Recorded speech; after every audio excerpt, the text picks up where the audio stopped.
Welcome back, my little dingle dupes, to 41.3 Excuse me! FM. Episode 2. You can't We're still say on that. Volume 1, Homestuck, Volume 1.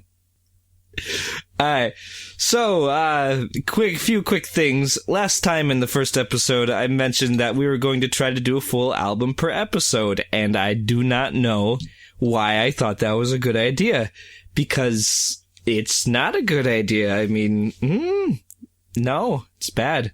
So we're going to be aiming for, after this episode, around 10 episodes per album. 10 songs per episode. God, I made that mistake when discussing this. What? Yes. Are we using this? Yes, we are. I'm tired. Wait, the podcast has started? Yeah. Yeah, Shit. the clock's rolling. It's do and do. $10 if you get that reference. If you get that reference, you're my friend. I don't. Not me. I'm not friends with any of these people. Yeah. One more thing that I'm gonna go ahead and sneak this in here, because I know that Ty's super neglectful and a terrible host and is gonna forget to mention this. The last time we recorded the podcast, we forgot to mention that some albums/episodes are actually going to have special guest appearances. Yeah! So, you're welcome for reminding you, Ty. Well, no, I was gonna say that at the end of the first episode, but like it was dragging so long, I was just like, "Hey, let's just But leave it's this." too late, and you forgot. You guys see that? I don't want to hear your excuses. You guys see that part where it says closed? That's like a little spot for guest appearances. They get their little avatar in there. It's pretty cool. Except you haven't seen anyone They have to yet, sit next so to me. There's that. I just sniffed. I'm gonna edit that out. You guys don't know that's there. Who's the editor? Who's doing the Cole? Cole, you're doing the video editing? Blake does audio. No, it's that Cole does video, right? Cole's video, yeah. Did you just say cold? Well, no, I said Cole. And shut up. Where the closed sign is, will you please briefly fade in a picture of Freddie Mercury there, What? No. as if he were guesting the podcast with us? Usually it's going to be what I'm assuming is going to be an artist rendition from Leighton, but I'm not going to make Leighton draw Freddie Mercury. Right. Maybe I will. Who knows? Jerry, you're commissioning that one. All right, I will. Great. Alrighty. So Ty, Hello. what do you say we hop into the music part of this? Well, I thought first we were going to discuss the ending of Homestuck since we've actually seen it now. I thought we were going to do that. I thought we were going to do it in the second half because it gives people incentive to stay and listen to the music. I guess. You guys are good at podcast planning. We should have talked Jeremy's about trying this. Is to why like this choke my hold on my own. I almost said pestalog. This Choke is your why- hold. Ty, before we pressed that record button, I said, "Hey, do you want to do a quick rundown of how this goes down?" And Quinn says, "No. Step 1, press record. Step 2, clap. Step 3, the magic happens." And this is the magic that you were talking about, Quinn.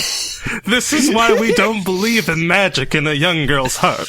It's okay. In about Look, I 30 got magic episodes, in we my might have an idea of what we're doing. Jeremy, Yeah. I got the magic in me. All right, though. But yeah, let's start off with music. Stop singing. It's magic. Can I be the music? Magic. No. You know. All right. So Never believe it's not so. It's magic. God. We've wasted Righty. enough time. Let's get to the Alright. meat and potatoes of this. But yes, All so right, we're going to be music. finishing off. Do not interrupt me, my small gelatin child. Thank you. Anyways, We'll be finishing the first album of Homestuck today. you proceed to our interrupt first me track- anyways. Our first track is going to be Aggrieve by Mark Hadley. Thank you for saying who was by this time. I appreciate that. I love you, Ty.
I don't get how Rose fought her mom with no arms.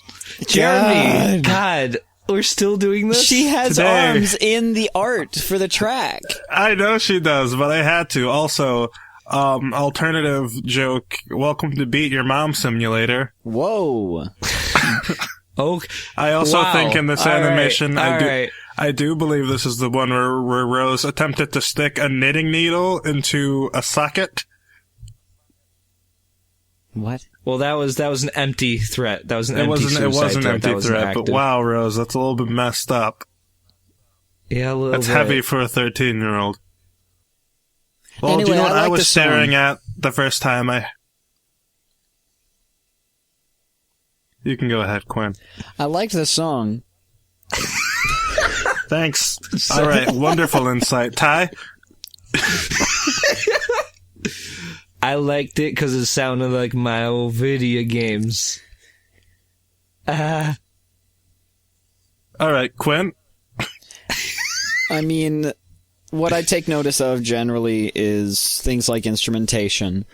And the percussion was very, very nice. I liked the quick chops of percussion, and I noticed that while most of the instruments were square waves, pulse waves, the bass line was a triangle wave, which it really doesn't take that much familiarity with chiptunes to know that most NES games use triangle waves for the bass line, but it really adds that extra touch of authenticity. I think it does. I really do think it does.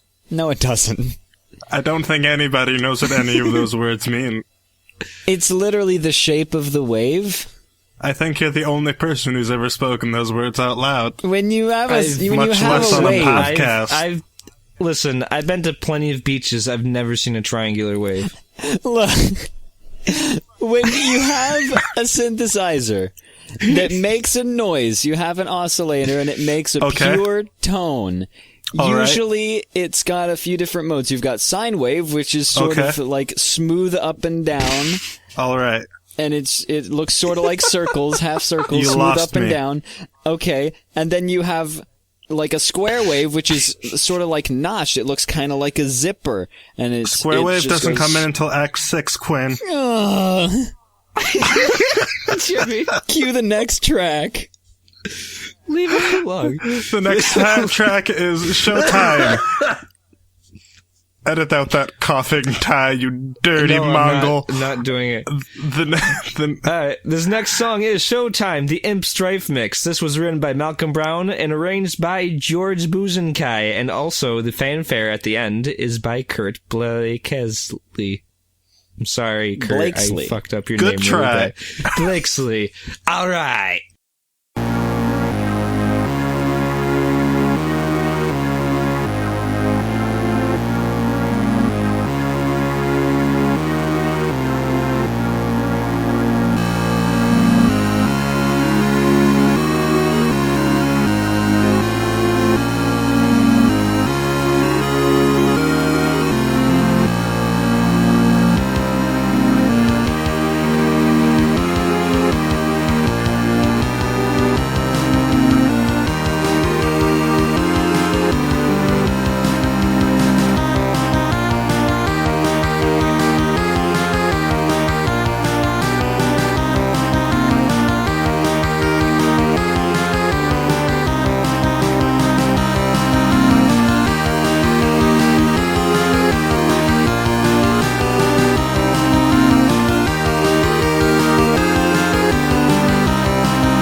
Holy shit!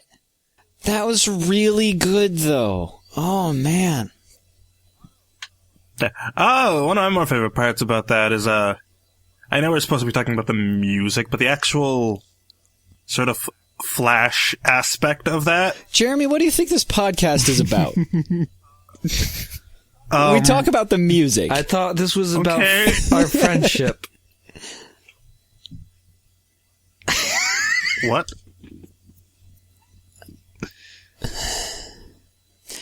I really liked the mixing. The stereo panning on the instruments on this one was just really, really spot on. To the point where, like, I just stopped dead in my tracks while listening to it once I'm not really sure how to refer to it, but, like, the choir of those square waves just came in and just, wow! Sounds really good, very crisp, very clear instruments, even though they're all square waves and pulse waves in this one, aside from the samples, obviously, that they used in percussion and bass. The bass wasn't a sample, the bass was a synthesizer, but it was very clear, very crisp, and just mixed super well. Thank you for actually giving me a review. Literally. What'd you think of the fanfare, though? Did you feel like you gained a level up after that, huh? Not really. You feel like you could get a little bit more grist in your pocket? How does Johnny even pick up all that grist with no arms? Ty! Thank you, Ty. This is what me and Ty love it. Never mind. But no, Quinn, she literally was like, oh my god, like earlier in the song, and I got worried. You just anyways, yeah, fanfare was pretty nice. I enjoyed it. I think we should, assuming this here document is right, move on to the next track, which I believe is this is Quinn. Nana Quinn. Sorry, I didn't mean by Mark Hadley. Otherwise known as the theme song. Stop talking, Ty. Whose podcast even is this? I was gonna cut that part. I was gonna cut that out so I didn't interrupt there, Jared. God dang it. Okay, well now you have to leave it in so that everybody knows how bad you are at waiting your turn to speak. You're taking over my podcast. Okay, Ty, Jeremy. you host the podcast then, Ty. You host the podcast. The next track is Nanaquin by Mark Hadley. These two keep making a dumb joke about how it's my theme song, and I haven't even heard it yet, so let's listen to the song. No, this one is Quinn's secondary theme song. You're not allowed to clap. That's my job. Ah!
So that was Quinn's theme.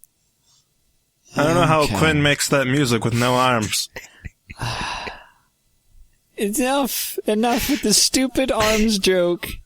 The arms joke is going to be our calling card. It's going to be in every single episode of the podcast. Quinn, didn't you know that? I was hoping our calling card might be a quality listening time for the listeners so that they can have a podcast they can listen to for an hour and hear some cool music and some fun banter between friends, but instead it's a stupid arms joke. You do know that it's us who's making the podcast, right? Like, what did you ever think we've ever made anything quality in our entire existences?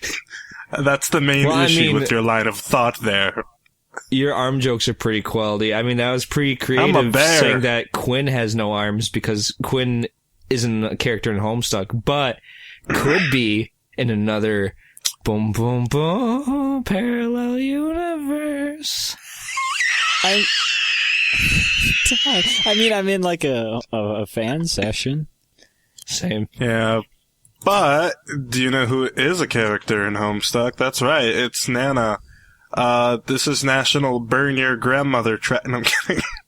Jeremy! What? You can't just keep saying these awful things about the soundtrack. No one's gonna want to hear the rest of it. Well, okay. Well, the fun fact real about talk. Nana is that while she doesn't have arms, she does have hands. She literally does have arms, though, that's the thing. She has weird clown arms. Real talk. I thought my headphones were exploding in this song. Yeah, the beginning is really jarring. It's really just... That's what it sounded like, right? No. Did you guys even hear that? Yeah, I heard it. It was not pleasant. I hope you heard it. I just want you guys to know that I actually just spat an egg out of my mouth at that point. Oh, gross. Birdo. Yeah, it was crazy. Hello? The instrumentation of this, Ty, shut up. No, sorry, I cut out for a moment. Yeah, I know. The instrumentation on this, like, I mean, you've got your old-timey ragtime piano in the background, but then the lead melody was played by like a cat toy piano, like a DJ Catorza. DJ Couture, what?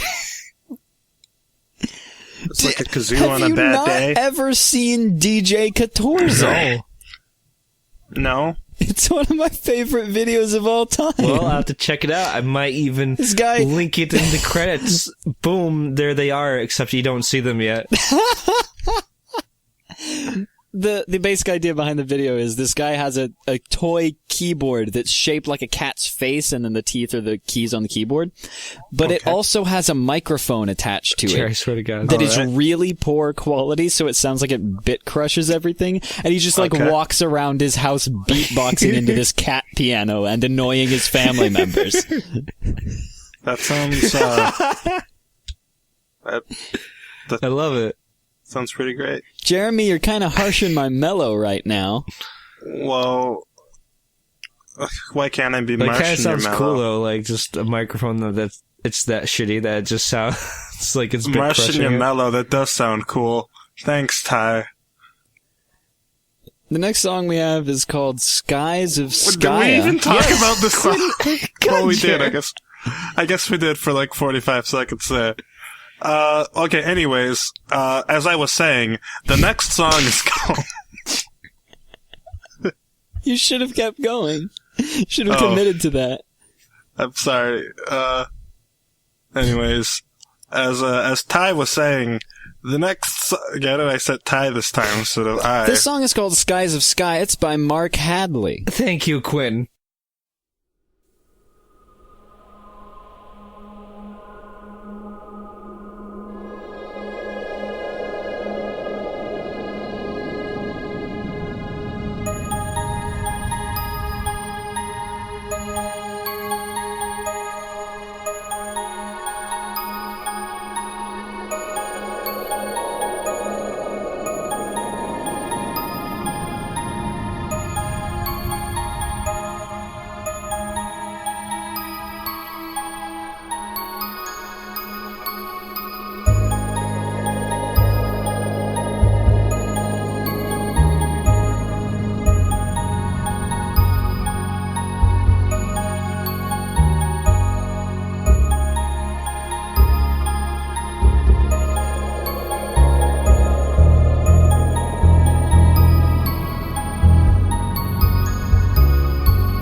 What the fuck was that? Was that a laugh or was... I clapped. I thought someone scraped the mic. Jeremy turned on a blender. Are we cutting back in on that? All right, I'm making the executive decision that holds no water that we're cutting back in on that. Yeah. On my lawnmower driving over a bed of rocks noise. It sounded like you just took your microphone and just scraped against the wall. All right, Skies of Skaya. This, I believe, out of all the songs that have played, is the only one that sort of didn't play with a really sort of major-ish accompanying flash animation or game. This one was pretty much played in the background of a page. I believe there were like swirling stars around, and it's basically Nanosprite giving you a whole bunch of exposition about Sky and how the prototypings work, and that's why it sort of has this nice mystically feel, and it's like, ooh, what's going on? And it's basically just there to give you something to, do while there's a giant wall of text in front of you, which apparently the boring not everybody shit that read. I didn't read. It's very... I probably read it, I just don't remember. It's very nostalgic to listen to, honestly, because I don't when I think back to Homestuck, I don't really remember that part, but just hearing the song, I remember just the revelation of how the battlefield evolves and all this other stuff, and it just it was a moment where you're just oh shit, so this is what I'm getting into. Yeah. One of the earlier stages of Homestuck before everything was absolutely ridiculous. That was all I had to say. Yeah, I think part of the reason for me, I think I remember a lot of this stuff, with the whole exposition stuff, because it wasn't recently, it was maybe at this point a year ago, or probably even closer to 2 years ago at this point, but I read Homestuck twice because I'm garbage. So, sort of a lot of the second way through, I sort of retained a lot more kind of going in, knowing what I was saying, so I kind of remember a lot of where sort of these songs play, but then it gets kind of a little bit shaky with all the leitmotifs, and I'm like, alright, well, which version of which song played where? But I do remember this song playing, it was either, I think it was early Act 2 or Act 1, somewhere in there. Quinn, what are your thoughts on it, the actual music person? Yeah, I have a terrible memory, and I read Homestuck ages ago, so I don't remember anything about the song in the context of the comic. But, I'm a huge sucker for bell tones, so as soon as that main melody kicked in, I was like, ooh!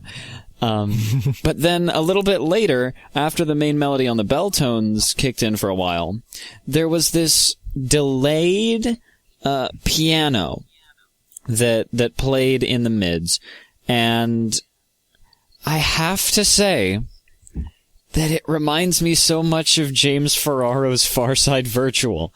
The piano noise is so similar, and the delay on it, the super fast, how it sounds like it's striking every note twice, it sounds so similar to James Ferraro's Far Side Virtual album, which, to anyone that isn't already intimately familiar, is one of the two albums considered to be proto-vaporwave. Oh. Quinn, I do have another question for you real quick. Yep. What are your thoughts on the track Know Yourself from Drake's album, the rapper Drake? I don't know if I've ever heard it. It's running through the six with my walls. Don't think so. I'm assuming it had a similar piano effect, or nope. I just was thinking about Drake. Great. Now we're gonna have to plug into the song and hope they don't sue us. We don't have to plug Drake. Everybody knows who Drake is. You guys are white. Never God, mind. I didn't even know Drake You're Bell white. rapped. You're white. Oh, Drake Bell's also white. Oh no.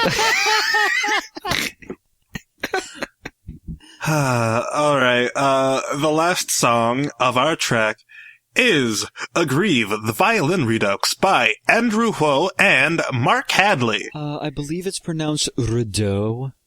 But no, this was a bonus track on the original Homestuck Volume 1 that was removed when the first 4 volumes were combined into a singular album. This is also the only song on this album that did not appear in comics, so here we go.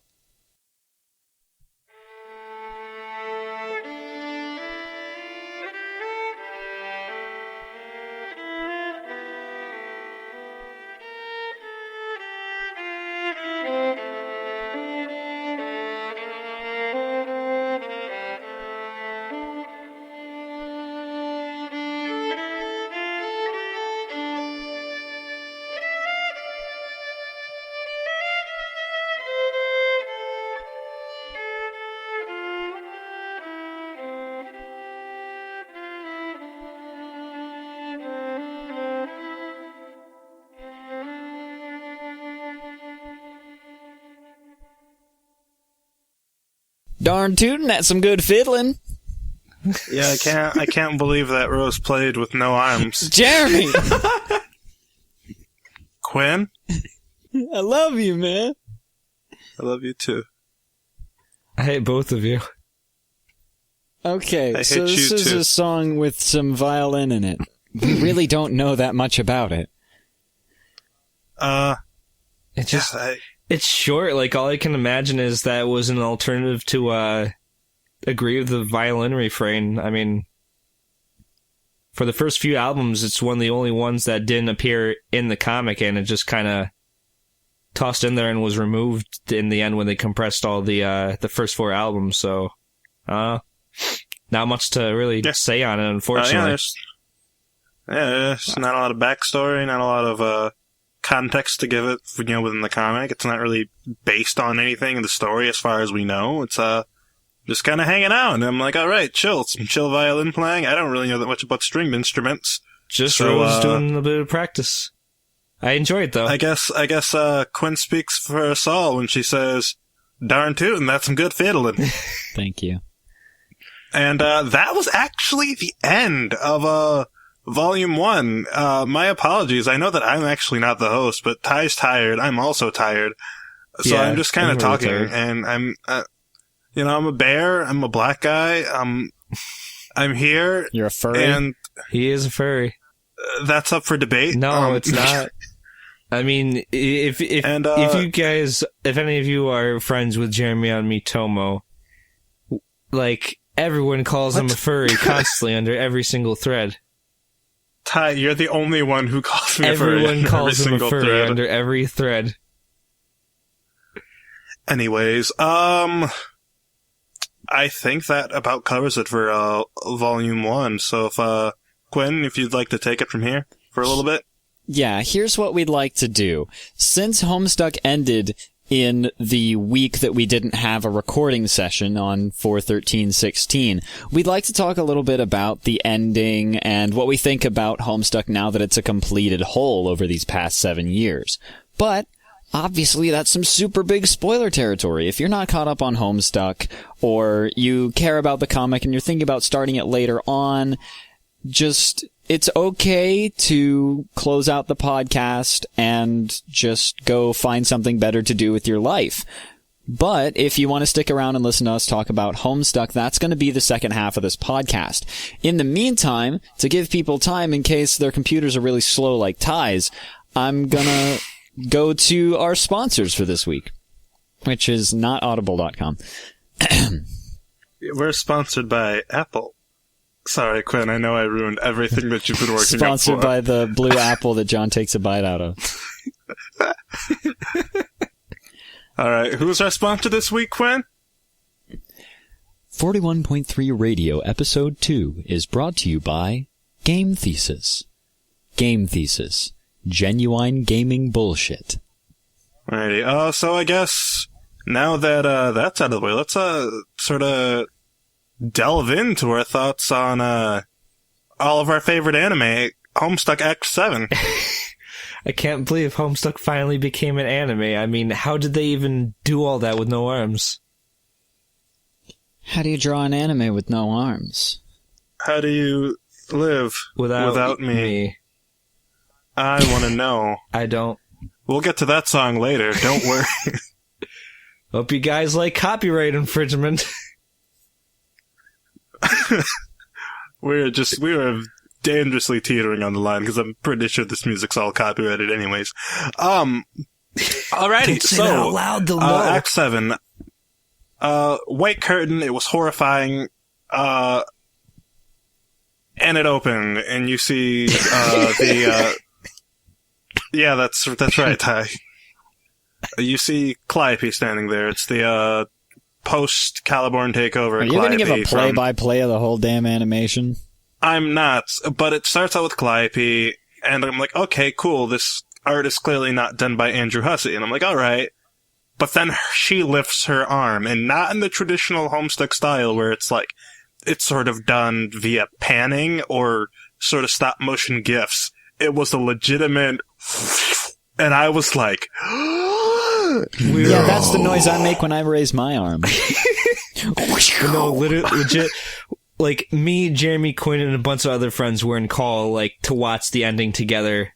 Like, none of us, like, spoiled it for ourselves. Like, we all waited for each other. And the moment that we saw, like, it was a legitimate animation, like, the whole call just went, like, what? Yeah, the Like, it arm was was kind of where it started, but I thought, okay, well, maybe they just started on that note. But then the next scene, when you see the volcano erupting, I was like, oh my god. It was so gorgeous, just everything. The way, like, the rings bobbed in the lava, it was just, everything was so well done. God, who did the animation again? The animation on the frog, it looks real at some points, or not real, but it looks like a real frog, and It's specifically the animation on the Genesis frog as it sort of matures. It looked a lot like... It reminded me of Neon Genesis Evangelion, and I'm saying that as a person who's never seen anything of Neon Genesis Evangelion, but I've seen a couple gifs of, like, the animation that they do on the Angels, which is where the majority of the budget went, as I understand it. And that's what the frog looked like. It looked that high-quality, high-budget animation. yeah, I believe, I forget the name of the Tumblr user, I think it was like Suzu or something like that. It was, Who, I just checked real quick. The animator was Angela Sham, who is Guzusuru on Tumblr. It's G-U-Z-U... Guzusuru, okay, so... You interrupted my spelling lesson, Jeremy. So, well, sorry, Ty, we're not in spelling class now, are we? We are. I'm the host. Welcome to Spelling This class is 41.3 called- Spelling Radio class spelling. This class, we're in our music theory Volume class. 2, But Division. that's just a theory. A game thesis. Shut up! God! Quinn, I don't know. You're never there when I say it, but one of my favorite things to say is, it's just a theory. A game thesis. You can ask Ty. I've said it multiple times before. I have said it multiple times before. Quinn, I plug game thesis so much. Well, that's I a plug good thing game because there are thesis so much in sponsors my for today. regular life. It's a good thing because Game Thesis is our sponsor for today's episode. Thank you so much for Game Thesis for sponsoring this episode. Thank you, Quinn, for signing my check. If you guys go to gamethesis.com/Jeremy the Bear, you guys... That's not a thing. Go to patreon.com/invalid URL. Oh, man. But yeah, the animation Game Thesis was just... Oh, sorry. I'm let's sorry, I was talk going to about the keep end of plugging my own Homestuck. stupid Goes YouTube into Game channel. Thesis. Anyways, yeah, the animation was great. There's not really much that we can say on about it. Like, if you've seen it yourself, which, assuming if you're listening to this and kind of curious about our thoughts, you probably have. You've seen the animation. You see how just absolutely gorgeous it is. Fun fact, little tasty tidbit that some of people may not have known, though, is, the animation was done by the same person who did the, popular Homestuck animation, Lullaby for Gods. Oh, yeah, that was a really good one, too. Yeah, I used to love watching that. Like... Yeah, it was, like, really major for a long time. I think it covers sort of the majority of the events of, up to Act 5, too. I think it even briefly goes into showing the Alpha Kids, if I'm remembering correctly. I think one of my favorite things about, like, the last few stretches of Homestuck is just how much Hussie went to, like fan artists in the Homestuck community and had them, like, doing, like, guest art for what was it, Terezi Remember, for example. Like, a lot of that was done by, Ikamaru. And it just... Yeah. Like... towards the end, there was so much, like, community put into Homestuck, and I just love the vibe of it all. Yeah, and I think that really points towards what I found to be one of the biggest themes of Homestuck in its final year or so, is that Andrew Hussie sort of realized honestly about the time of 2015, when Paradox Space was launched, realized that Homestuck is so much bigger. Was that not 15 or 14? Not to stop. That was on 14. 14. Okay. Sorry. Not to Okay. stop you on a dime. And You can't cough like that and make it sound like you were trying to say it subtly. no, I legit got like phlegm in my throat. You sounded still, like you were faking. I was sick I the believed other him. day, Jeremy. Leave me alone. Okay, so around 4/13/2014, when Paradox Space was launched, I feel like that was not so much that Hussie didn't realize that Homestuck was always a collaborative adventure. I mean, the first 4 acts or so were primarily user-submitted commands. But I feel like in the later years of its lifespan, Homestuck really became a cultural phenomenon to Hussie. He really sort of let go of the reins and let it be the experience, this communal experience that the audience has together. And this is something that he said during Paradox Space, and this is something that he's said multiple times until then, is that it's very important to Hussie that, like, he can open up this universe that technically he created, but really was a collaborative project from the beginning.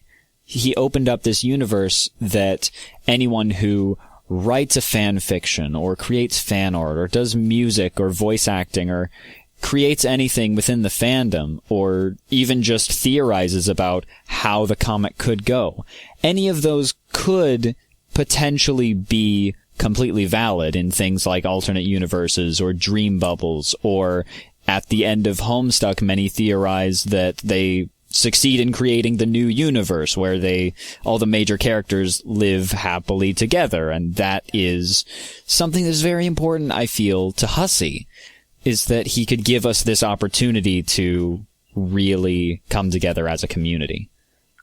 Absolutely. Yeah, that was, sorry, I didn't mean to click. I thought I was going to talk over my clicks, but then I didn't talk and I just sort of clicked. So, Ty, if you want to leave that in, you can go right ahead.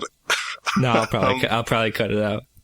Maybe. Well, now they're going to think it's weird that I was talking about clicking when they didn't hear anything. I can cut out that just part gonna too, Jeremy. It's gonna... No, don't. We're going to cut Jeremy out of the podcast. Yeah, those empty spaces, don't worry. No! Those are planned. No! No, but, yeah, I think, Quinn pretty much summed it up there. I think, a lot of, what's sort of be said about the ending of Homestuck is kind of, well, you know, a lot of us know and a lot of us are very upset about the very, very, very open-ended nature of Homestuck. And, you know, I'm not gonna say that I thought it was perfect. I thought it was a strong ending. I do wish there were more questions that would have been answered and sort of, less loose ends there. And, you know... That's natural. That's curiosity, you know, like, you've been following the story, and, like, the whole thing with Homestuck is, like, learning about it. So, like, having it end and, like, not being able to, like, learn exactly, like, how these different parts of the story ended, like, it leaves you curious, which is totally natural. But, I mean, at the same time, it ended in a way that felt very Homestuck. Yeah, it definitely felt Homestuck, but, I do also want to say that we are recording this on the 19th, technically one day before the 1-week anniversary of the ending of Homestuck. And many people believe that Andrew Hussie will be posting an epilogue on that 1 week. But he said an epilogue is coming at some point. At the time of recording, we haven't seen any epilogue. Yeah, I was going to mention that too. Maybe we can talk... Go on. We can talk about the epilogue when that comes out, but, I like the ending. I will straight up say I like the ending, but I'm not going to say I am without qualms of the amount of stuff that was left open. I can see both sides of the argument very, very well. Like, you have, you know, Quinn, I know that you're very, very into the idea of the ending was good. And it was good. I definitely enjoyed it. It was well animated. It left me with a warm, fuzzy feeling, but it also left me with a lot of questions. I mean, I'm not 100% perfect on the ending either. I can't say that I wasn't disappointed with the final update is 10 minutes of animation. Gorgeous animation, but not an entire lot of plot or the huge battle. We don't get to see any of the true final conflict of Homestuck. Yeah, and that's sort of like I am teased with absolutely disappointed by not getting to see that moment, but at the same time, I feel like that's the best route Hussie could have taken, considering my previous point that he wants to allow people to continue to theorize and continue to have their own headcanons.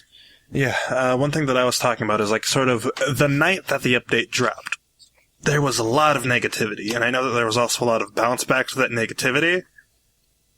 But I think yes, the bounce back to the negativity is part of the reason why it's died down, but I also think that the ending sort of needed time to sit, and, you know, in Hussie's own words, he wanted to sort of stand on its own. I think it needed time to sit, because here we're sitting a week later, and now all that I'm seeing about the ending is all just positive fan art, and music, and voice acting, and just very, community stuff. Stuff that fans have made, and then theories, and that's all I'm seeing, and I'm not seeing very much more negativity, because I think sort of, as time passed, people are sort of appreciating the open-ended nature of it, and, that's pretty neat. I think Hussie made a good choice. One thing that I didn't actually realize until just now is that it's possible that the entire ending of Homestuck, the ambiguity of it, was a calculated move by Hussie to allow the fandom and the audience to have their last hurrah of theories, because that was really one of the biggest driving forces, I believe anyways, to the Homestuck fandom, was that everyone could say, oh, check out all these details that I picked up during my read-through, here's what I think that means for the rest of the story. And there was so much in-depth theorizing over that ending that it's entirely possible that Hussie intended it to be vague just so that we could have that experience outside of technically the narrative of Homestuck. Yeah, my personal theory on the ending, my game thesis, if you will, is the reason why the kids really never ended up getting into that big fight with Lord English is because they don't have any arms. God okay, dang Jeremy. it, Jeremy! Come on! I was getting geared up. I wanted to hear what you had to say, and that's what you spit out at me. My personal... Okay, if you guys want to know my actual reason why as to why I think... my actual reason as to why I think the kids never fought Lord English is because they didn't have any arms. No, I'm kidding. You can't make the same joke twice in a row. You can, and I did. That's illegal, and now you're going to jail. Yeah, this horse will be beaten until it's dead. Sure. How are you going to go to jail without arms? I'm black. I'm already going to go to jail. God. Oh, sick politics in our podcast. Whoa. No, I think one of the reasons why the kids never fought Lord English, though, is because Green Sun was destroyed. That probably made Lord English a bit weaker, but Lord English was not powered by the Green Sun. He was still a Lord of Time. He still had the special God tier rules of basically the rules of just and heroic not applying to him at all. Oh yeah, by completely destroying his clock. Yeah, I don't think the kids would have been able to win that fight. It's just not a fight they would have been able to win, so escaping was really their only option. They were never able to win that fight. Yeah, maybe they could have taken down, not even Caliborn either. Anyways, go on, Ty. No, I was just going to say one of my favorite theories is, I'm a bit tired, so I don't know how well I'm going to be able to explain this. But basically, at the moment that the endgame house, switched from red to white was basically the moment that the kids were exiting the juju. And so the whole thing is the theory I've been seeing is that the very moment that the kids step through the door is the moment they're escaping the juju, and at that exact moment is also the moment that Lord English is getting trapped within the juju. So the moment they open the door and they zip into the background and just becomes darkness, that's just the moment that Lord English is defeated and the moment that they literally escape the narrative of the comic. That's why the comic ends so abruptly, is because the kids have escaped the narrative, and Hussie decides to kill the comic where it is, so that Lord English doesn't have any more opportunity to resurface the way that that he did through Lil Cal, because Lil Cal was just banished to the void where he wasn't supposed to come back, and like just somehow mysteriously came up. And one of the things that I'm interested in is seeing, like, everyone was pushing for, like, oh, we need a epilogue, we need this and that, and like originally when the finale Act 7 came up in the news section, it just ended with Hussie just saying thanks for playing, and later on he added this edit mentioning like an epilogue and stuff. And one of my theories, which I doubt is going to go anywhere, is that extending the comic through an epilogue, if that's how he's going to do the epilogue, like he could go through any source of medium, because he mentioned like if he was ambiguous about the format that the epilogue would take place. So we don't know if it's going to be through the comic, if it's going to be through something else. But the extension of the comic could provide Lord English a way of escape, which is theory I've been seeing going around, which I don't know. Honestly, like, that's an interesting point. Another thing is, like, I'm excited to see an epilogue, because I'm the same way. Like, I do want to see how things tie up, but at the same time, I feel like just the fact that Hussie had to, like, add on the edit, like, a few hours after X7 was released, that he was planning on a epilogue, or thinking about one at least. Like, I almost feel like he felt forced into having to make one, and I'm just not a fan of when artists are kind of pushed into a corner where they feel like they need to extend the story.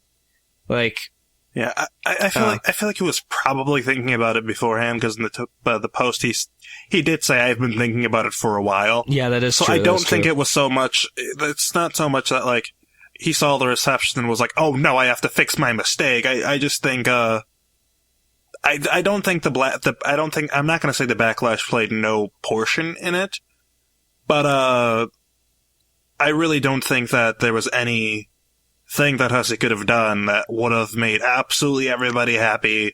There's no ending that he could have picked. There's no way he could have answered all those questions in 9 minutes. And True. Pretty much, if he had went the route of trying to answer every single thing, the comic wouldn't be over. Straight up, it just wouldn't be over. Oh, no. I'm glad that it ended, because I'm, kind of what I was, sorry, Ty. Oh, no, you're fine. Kind of what I was saying was like, sort of leading up to the end, some people were talking about like, oh, well, Homestuck said it's gonna end so many times. I'm like, no, this time, 1, we're definitely endgame this time. 2, I'm like, the story needs to end before it gets run into the ground, and it's already, teetering on that line if it has to retcon stuff, and, that's just my opinion. I don't know. I have really mixed feelings with the retcon, as a lot of people do, but I do have some words on that. Once you're done, I saw another theory that I want to mention that like kind of made the entirety of Act 6 make more sense. But anyways, go on. Yeah. I lost my train of thought. Sorry about that. No, that's okay. But yeah, I guess there's really nothing that Hussie could have done. Okay. Oh, I remember what I was saying. I was glad that it ended, because I felt like the story needed a bow on it, basically. It needed a nice bow, it needed an ending, and then we can just kind of appreciate it for what it is.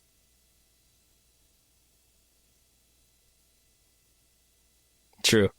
I'm just gonna cut out that bit of silence. But what you guys don't know is Ty actually just edited out 45 minutes of silence. I had to sit here for 45 minutes just hoping that Ty would open his mouth. Because he said he had something he wanted to say, and 45 minutes later. I didn't know if Joe was done or not, so I just kind of, I was waiting. That's why for 45 minutes. You could tell I was done talking. You could tell that I was done talking when I stopped talking. No, the theory I saw was up until Cascade, everything had a sort of while the storytelling was definitely not traditional, it was still following the rules by which everything it tied together. It hit a point of climax, this and that.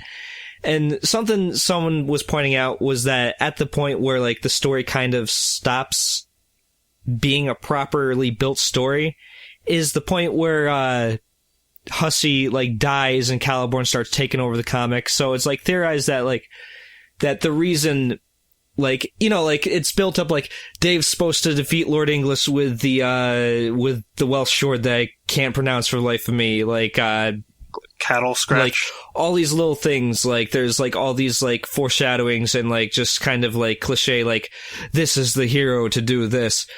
And like the reason that stuff doesn't happen is because Hussie loses control of the comic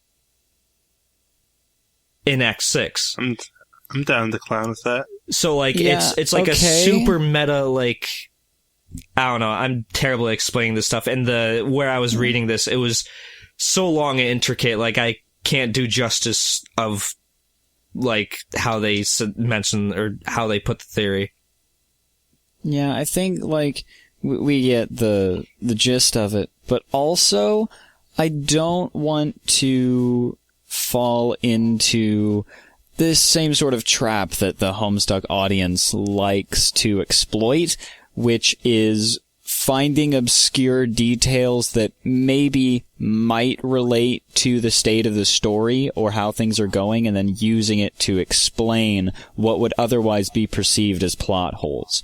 I really don't, as much as I genuinely adore Homestuck as a whole, I do not want to fall into the trap of believing any theory that you hear in order to make up for whatever plot holes or inconsistencies or flaws that there are in Homestuck.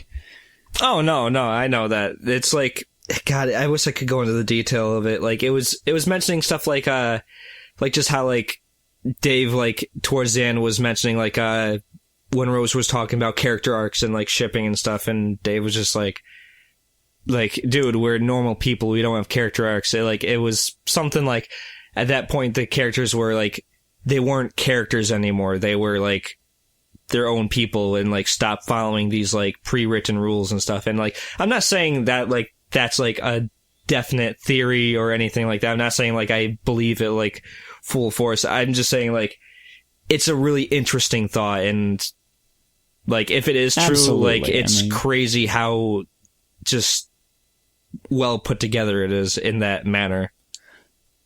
But and I agree that that's super interesting to think about, but also I'm concerned because one of my least favorite things about the Homestuck fandom and the Homestuck audience is that they like to say that every little pattern that they find is intentional by the author. It's one of the things that's always kind of annoyed me is that, this was obviously intentional metaphor when it's really stretching it. Yeah. No, I feel you. I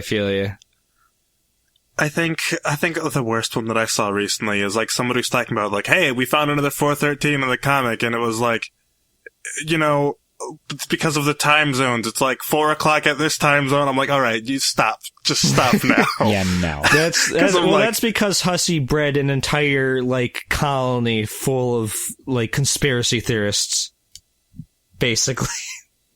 Yeah. Yeah. So there's definitely going to be those people that are going to like look for absolutely anything, which I mean, like. And I'm not going to say that that's not a valid reading of the comic. That sort of conspiratorial, detail-obsessed reading of Homestuck is 100% valid and something that Hussie pretty much encourages with the amount of detail that he does put in there. I just don't want to encourage blind acceptance of theories as fact. Yeah, that's what I was going to say. I feel you're dropping. All right. Speaking of going back to Jeremy's topic of things that are going on a bit too long, I think we should probably wrap up the episode. Final thoughts? Act 7 was fucking great, and I really enjoyed it. My final thoughts are, what did Kurlos do with that jacket? I'm pretty sure that became Lord Inglis's like crazy flashy coat. I know that that's a theory, but I want to see it because I just want to see Kurlos. I don't care if we see him use the jacket. Well, it's okay. It's okay, Jared, because I'm sure you'll find out in the next episode of Game Thesis. Thanks for watching. Cut it there. We don't even have to plug our stuff. Cut the episode. Now I can open this. That's the wrong folder. I was hoping my Drake joke would get a bit more laughs, just because of how unrelated it was, but nobody laughed. You guys ruined it for me. I took it. It's okay because Ty saved it with his Drake Bell joke. You've been taking my hosting gig the whole time, and I took your joke. Which joke? The Drake one. Oh. I overrid it with Drake Bell. Transformed it into something funny. No, but Drake is good. I like Drake. I don't listen to that much rap, but Drake's pretty chill. Alright, if you wanna count down this song. Alright. Can you guys hear that water in the background? No. Okay, good. No. Then it's not picking up. Okay. Oh. Hello? What? I just heard a droop. What was the bloop? That was me making the noise with my mouth. You can't... What? You can't do that. Have you never seen someone flick the side of their mouth and make a water drop noise? I have, but you God, can't that do sounded that electronic, though. That didn't sound like... That didn't sound you can't real. do that for two reasons. I flicked my mouth. I've seen people do it, and I can't do it. That's not real. That can't be real. What? That's me doing it with my mouth. It sounds so synthetic. Everything I do sounds synthetic. Yeah, but this is with your mouth noise. God. All right, let's do this. Right. Let's I play want to this start last this because I'm song. tired.